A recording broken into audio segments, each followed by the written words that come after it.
Rev it up and welcome to Cars Yeah, show number 2336. You know, August means Car Week, and today we have a guest who launches that week with a wonderful concours. Be prepared to be inspired. This is Cars Yeah, where you'll enjoy interviews with inspiring automotive enthusiasts. Mark Green is here to provide you with a fuel injection of automotive inspiration. So get in, sit down, buckle up, and get ready for a wild ride here on Cars Yeah.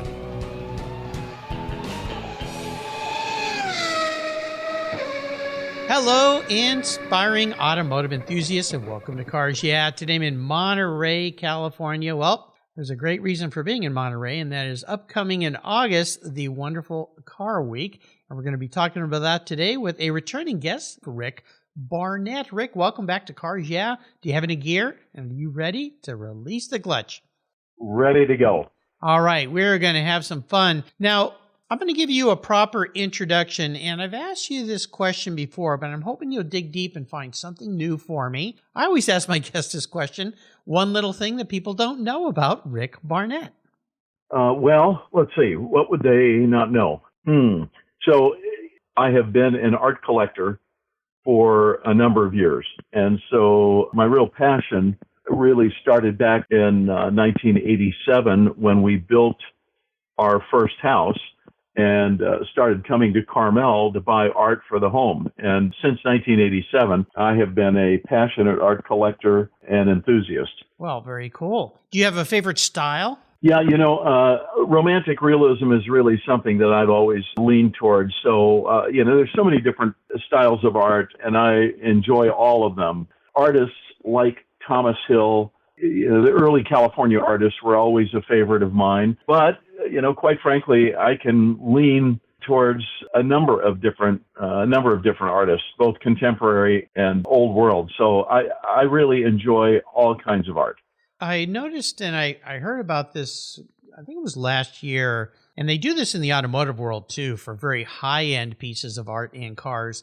Companies that you can actually buy a fractional ownership. Now, I'm talking about art that is multi-million dollar pieces of art, but you can own a piece of a Picasso or Renoir or something. You can do the same for high-end cars and so forth. I kind of found that interesting, but to me, it kind of goes against the idea of actually enjoying and having a piece of art that you probably can't, unless they send that around to people's houses, which I'm sure they don't. Hey, have a Renoir on the wall for a while, Yeah, well, art is an interesting thing. It is all about emotion. And typically, art isn't something that it takes a long time to appreciate. In other words, I think art tends to be fairly impulsive.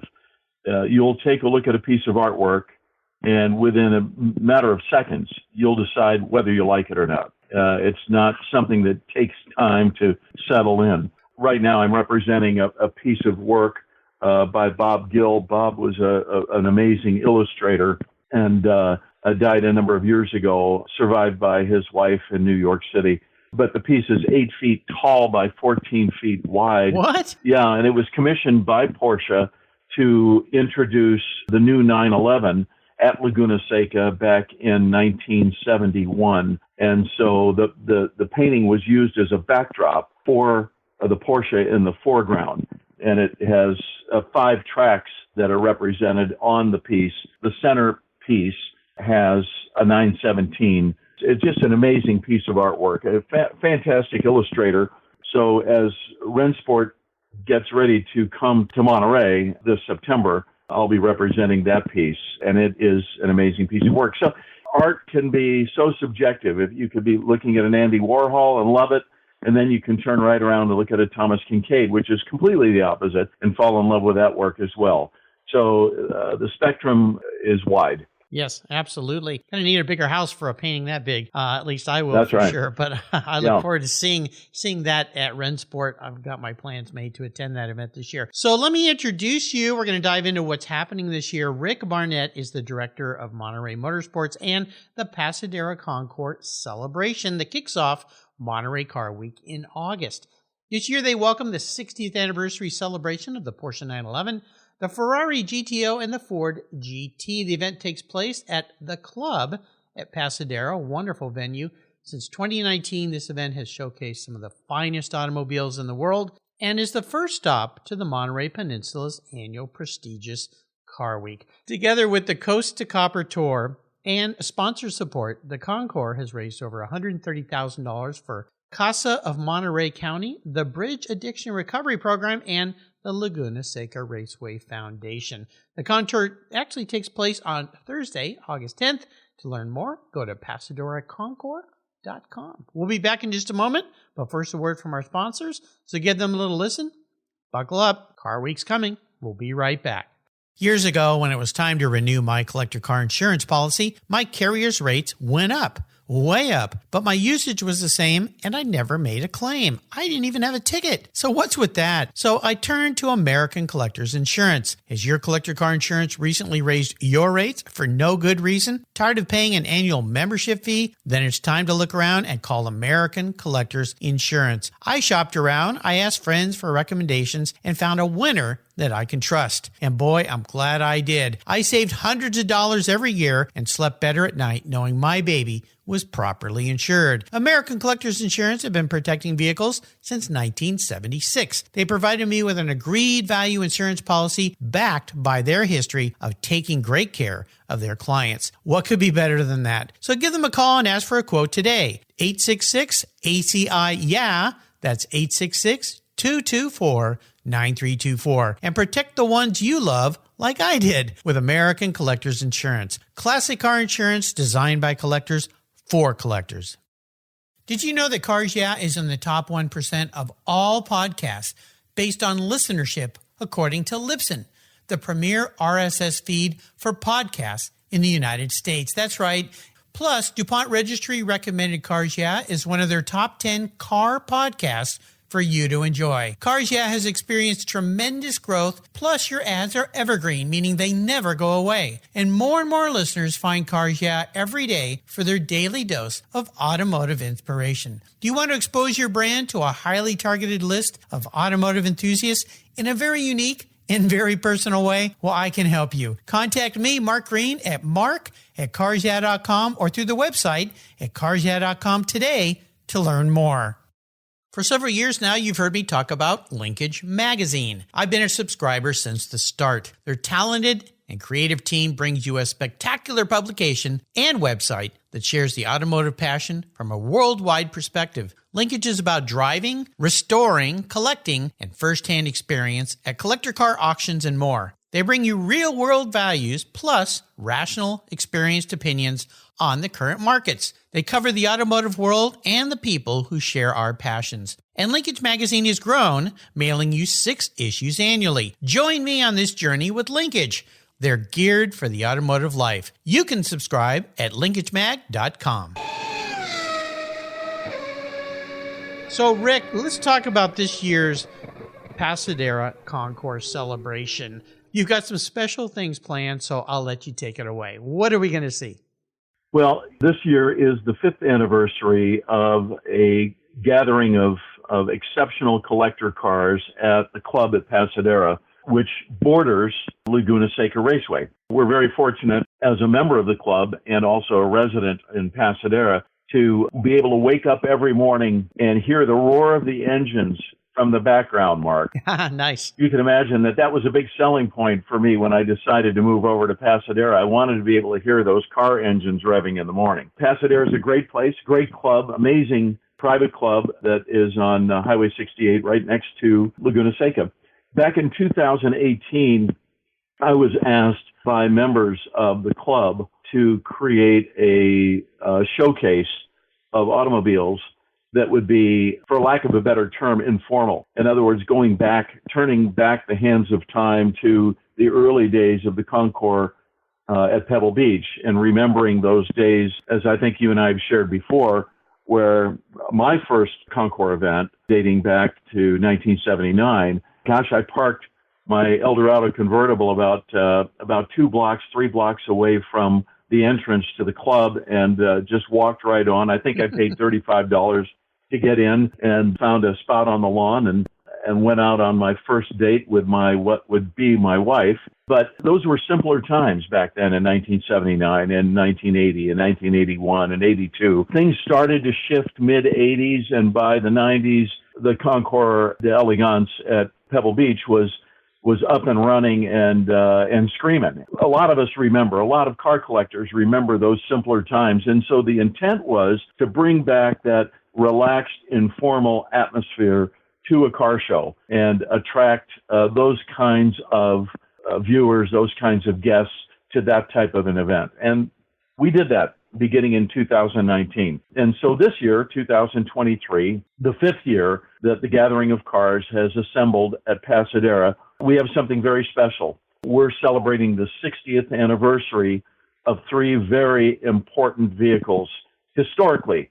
The introduction of Porsche's 911, the swan song or finale of the Ferrari GTO, 250 GTO, and the introduction of the Ford GT. And why I think GT40, and why I think this is such an important year is if you know those cars, and Mark, I know you do, we can look at not just performance, but technical aspects of those cars that were on their way in or on their way out. And so from a technical perspective, from a design perspective, from a performance perspective, this 60th anniversary is historically very special for all three of these different manufacturers and all three of these particular cars. Well, it'll be fun, and you'll be having a pretty good number of each of those marks on the lawn. I think if I recall, looking at your website, up to 60 selected entries will be staged from those feature marks.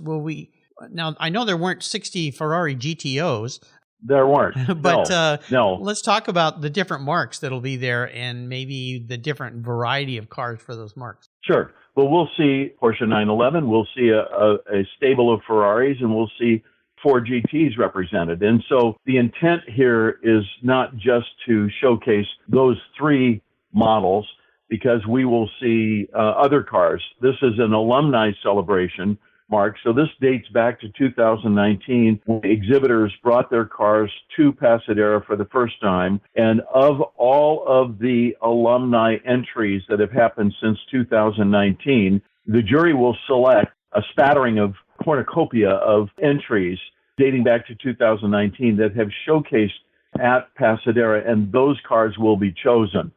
And so will there be exclusively 911s? No. Will there be exclusively Ferrari GTOs? Obviously not. Ford GT 40? No. The first and foremost will be the celebration of the alumni that will be selected by the jury to attend the event. And yes, there will be very interesting Ferraris, very interesting 911s, and of course, interesting Fords as well.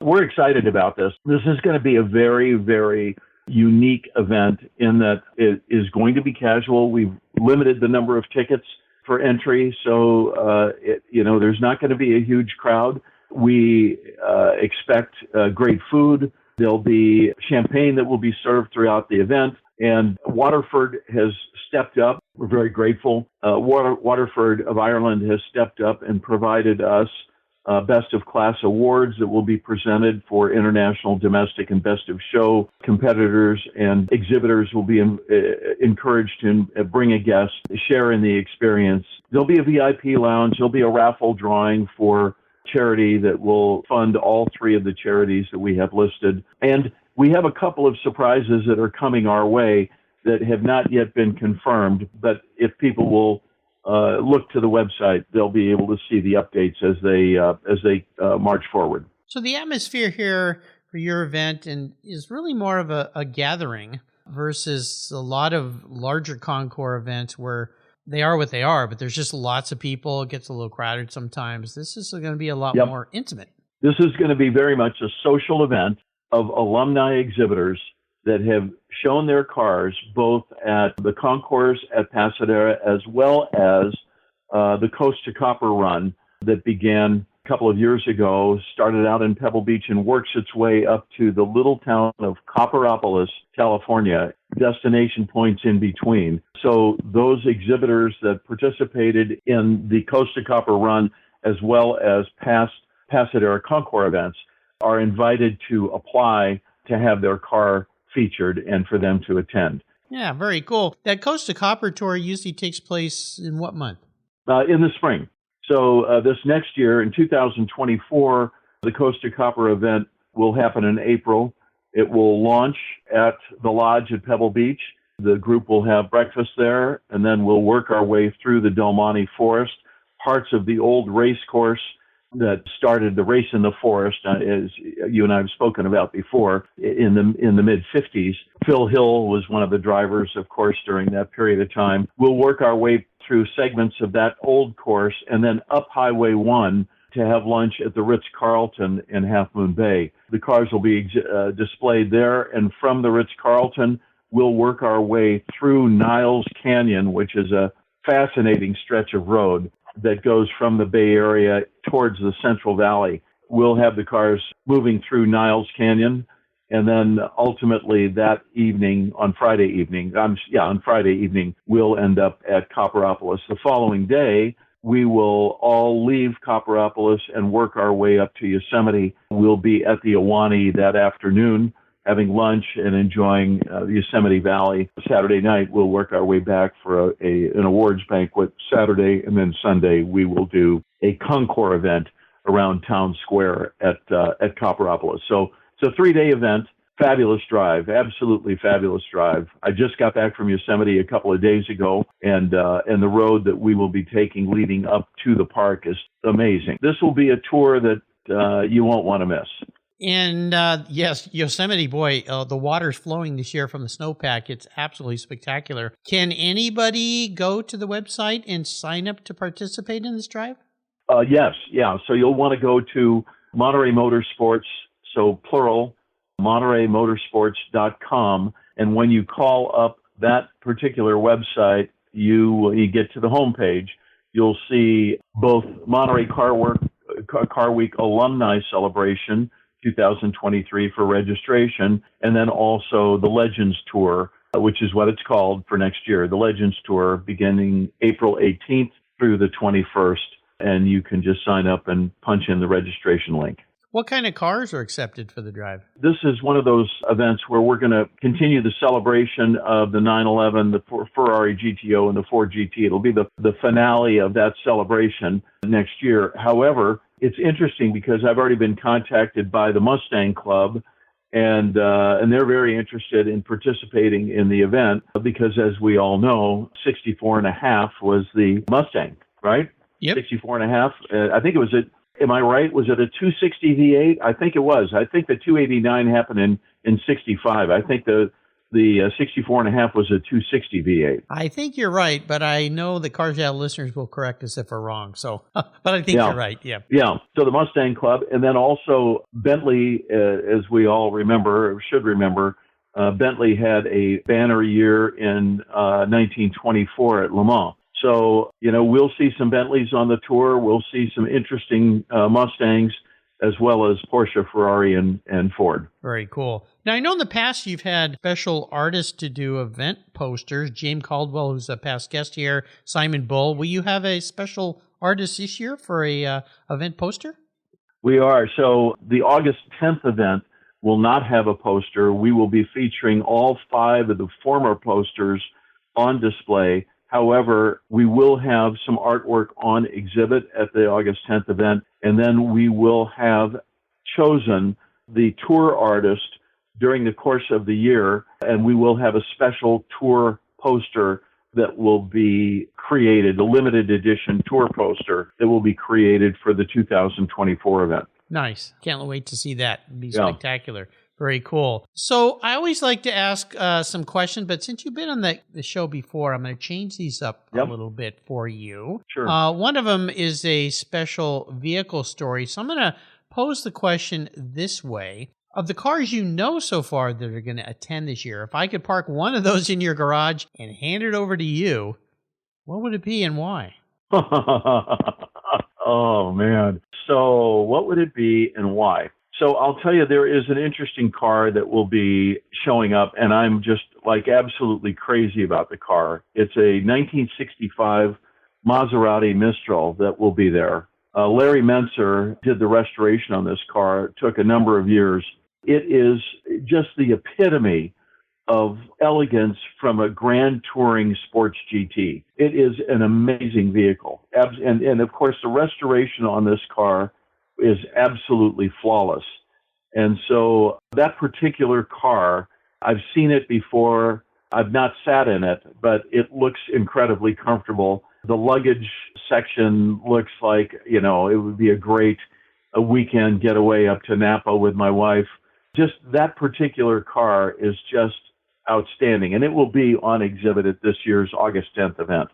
Yeah, those are pretty cool. I guess we would call that a Gran Turismo style car. Definitely. A great car to take on your tour. I think it would be quite nice. Right? Oh, definitely. Yeah. Larry just detailed to the nth degree. And so the car is, I'm sure the car is better than it was new. And the paint color and the color of the interior, the way he's moved through it, it's just absolutely an amazing car. So that particular car, which rarely gets seen by the public, that particular car will be on exhibit at our show. Nice. That'll be something to look forward to. Yeah. Now, there's another question that I ask guests, and it's probably one of the tougher questions for people to answer, and I'm going to make it even harder for you. But since you're a four-timer here on Cars Yeah, I have the utmost security that you're going to come through for me here. Okay. If your event, your Concours event, were a vehicle, just one vehicle, reincarnated manifest as one vehicle, what would the Concours Pasadena be, but more importantly, why? Okay, let me think that one through. I guess as it relates to this year's event, what I would probably have to say is that a classic 911 would probably be the car. I think, I know, it's a tough one. It's interesting. So I'm thinking back on cars that had this big impact on me in my life, and then thinking about which one would be best represented at this event. And I would say that we all remember in 1970-71 when Steve McQueen did Le Mans, and we got to see a real race car movie. I mean, it was a real race car movie. And I remember going to the drive-in in Rancho Cordova, California, outside of Sacramento. I had a Lotus Europa, and I sat in the drive-in just myself with my right hand on the on the shifter, on the shifter. It was right there, and I'm watching this movie unfold, and I just couldn't let loose of the shifter. I was, as the cars would take the turns, I would grab a hold of that shifter, and clutch onto that thing. But the scene that I remember, that we all remember, of course, is at the very beginning of the movie. We're seeing the regular road, the typical road. The course, the race hasn't happened yet, and Steve is driving the 911S. I think it was a 70, and he pulls up, and the camera pans, and we get to see the back of his head, and then we get to see the front of his face, and he's standing in front. He's opened the door, and I've always thought, gosh, wouldn't it be amazing? Even if it was a tribute car, I would love to have that particular 911S on exhibit. I don't think we'll have it this year, but gosh, I would love to have that. I think that probably would be the car this year. That car sold, I believe it was R.M. Sotheby's back in 2011 for $1.375 million. Now, I know early 911s have come up in value, but not close to that. But when it's Steve McQueen's car, that's pretty darn special. But I had a 72S, and that era of 911 to me is, the epitome. It's kind of a quintessential year. I think the only thing better would be a RS Carrera from 73, but yeah, that would be cool. I like that. Now, I've got to ask, being in that little Lotus, could you even see over the car in front of you at the drive-in? Well, I mean, you've been in one, I'm sure, and your butt can't be more than 12 inches off the ground. Yeah, I mean, it's on the floor. But it's got a fairly long raking windshield, so you have a fairly good view out. Nice. Well, nice answer to that question. We'd be remiss not to comment on the charities that you guys are supporting. Almost every Concours that I'm involved with and have had people on the show, it's all about raising money for helping others. And you guys raise money for three wonderful parts of the Monterey Peninsula area. Can we start talking about CASA of Monterey County? Sure. So CASA, which is the Court-Appointed Special Advocate Program, works very closely with the court system, obviously, and you're dealing with children who are, for lack of a better term, displaced. Mm-hmm. They're sort of caught in the system, and so these children are needing mentorship. In most cases, most all cases, they are without that. And so CASA steps in and provides a court-appointed special advocate, an individual that will work closely with the child to be able to provide mentorship, guidance, direction, hope. You know, we've all heard the old adage: you can live 40 days without food, you can live 4 days without water, but you can't live another second without hope. These are kids that have fallen through the cracks, many of whom do not have hope. And so CASA steps in, working with the foster care program and other community organizations to provide mentorship and hope for those children that are really stuck between the cracks. Nice. So it's a great program. It's a great program, Mark. Oh, most definitely. The Bridge Restoration Ministry is another one that you guys support that's so important. Yeah, you know, you'd have to be under a rock to not hear and know of the incredible fentanyl crisis that our country is going through. They estimate, based on who they are, but there's an estimate that over 120,000 individuals will die this year from fentanyl poisoning, fentanyl overdose alone. Wow. We're not talking about anything else. We're talking about just fentanyl. Oh my God. Over 120,000 people. And what a lot of people don't realize is that you can have as much as a grain of salt of fentanyl, and it can kill you. It can stop your heart.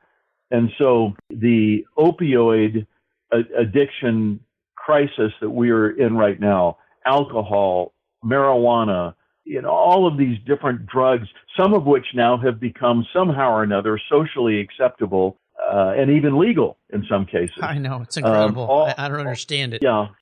All lead to addiction that can create an addictive lifestyle. So our job with the Bridge, now after 16 years, is to reach out to men and women. In some cases, very notable names in the community. In other cases, we're talking about the governor actually referring a light sentence person over to us, and the Bridge will take care of them for a year, feed them, clothe them, take care of their medical, and bring them through a redirection in life and vocational training so that not only can they, in many cases, complete their education, but also then be properly trained for a new vocation once they graduate the program. We have them for a year. There's an extension for another year. We receive no government funding. It's all individual based. So we're very grateful for In-N-Out Burger, Public Storage. There are a number of companies that contribute to us each year, and we're very grateful for their participation. Spectacular. And last but not least, the Laguna Seca Raceway Foundation. Yeah, well, we talked about it earlier. Without the influences of the Laguna Seca Raceway Foundation in our county and with the track itself, I'm not sure how far along we would be in the restoration of the track. But bottom line is this, that Ross Merrill, who's the president of the foundation, and all of the board members have done an outstanding job of putting focus on not just the entertainment value of the track, but also the safety of the track. And so there's a great deal of money and focus placed on the quality continuing application of the track to the county and to the racing community internationally. So Laguna Seca Raceway Foundation is a great, great organization that helps an awful lot of young people as well as seasoned pros enjoy the sport of automobile racing. Well, and the track is undergoing a major, probably the biggest renovation I've seen, and probably the biggest since the beginning right now. Can you touch a little bit on that since you're a local there and you see what's going on? By the way, before you answer that, you can go online and watch live video of what's going on almost every day and see for yourself. But this year when we all show up during Car Week, the track's going to be spectacular. Yeah. Well, in fact, I would recommend that anybody that has an interest go online and actually see work in progress. Yes, I would recommend they do that. But really, there are two main factors. The bridge has been redone, which was huge, needed to be redone. The bridge is being redone, and then also the track being resurfaced. And there are a number of safety things that have been put into the restoration of the track. So what we're going to see this year, and what you will experience when you come to Rennsport, Mark, is going to be really just such an appreciation for one of the most amazing race courses in the world. And it is special. It's going to be very, very cool. Well, you've taken us on another wonderful journey to get us all lathered up here for the upcoming Concours Pasadena and, of course, next year's tour that you're going to be putting on. Before I let you go today, are there any words of, as if you haven't already done it, motivation, inspiration to get people out to your event? Well, I would say this, that anybody that is a car enthusiast, and, again, we've spoken about this before, Mark. One of the wonderful things about collecting cars or being an enthusiast of an automobile is that you could have anything from, this is going to be a stretch for some people, but you could have anything from an AMC Pacer all the way up to name the car, up to a 917 and everything in between. And you can enjoy the joy of car collecting. You can enjoy being around a car community. I would encourage people to get involved in Cars and Coffee, and in this particular case, with the event that is happening in Pasadena, the alumni celebration, the 5th anniversary alumni celebration, I would just encourage people to go online, go to MontereyMotorsports.com. That's plural, MontereyMotorsports.com. And you'll see all of the fun things that are going to be happening on August 10th. And, of course, also information about next year's Coast to Copper tour that will be happening in April. So lots of fun, just a great time for automobile enthusiasts of all ages, by the way.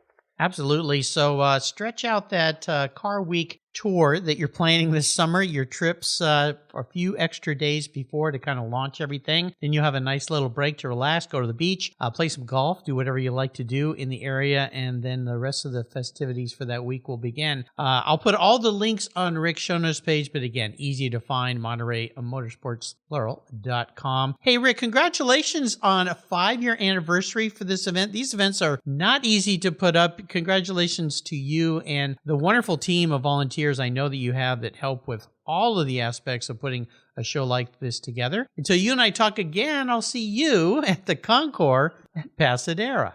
Thanks a lot, Mark. As always, a lot of fun. Very much a privilege to be part of it. Thanks a lot, Mark. Thank you. If you're listening to this program, there's a pretty good chance you believe what I believe, that the collector vehicles we love are more than just a means of getting from one place to the other. They're a part of our culture, our identity, and as a people, they bring us together at vintage races, classic car auctions, and 1,000-mile rallies. That's why I support the RPM Foundation, which exists to ensure that the critical skills necessary to preserve and restore these important vehicles aren't lost to time. RPM stands for Restoration, Preservation, and Mentorship, and their goal is to inspire the next generation of vehicle restoration professionals through its outreach programs. And they include Shop Hop, Off to the Races, the RPM Future Class, and many others. These programs engage talented young people across the country and connect them with mentors and a variety of opportunities in the industry. For more information on how the RPM Foundation is driving the future of collector vehicles skilled trade, visit rpm.foundation today. Thank you so much for joining us on today's ride here at Cars Yeah. Drive on over to carsyeah.com to find show notes and inspiring automotive fun. Download your free copy of Filler Up, a fun book filled with gorgeous photographs of fuel filler fun, including quotes from more inspiring automotive enthusiasts. Download your copy today, and we'll see you next time on Cars Yeah.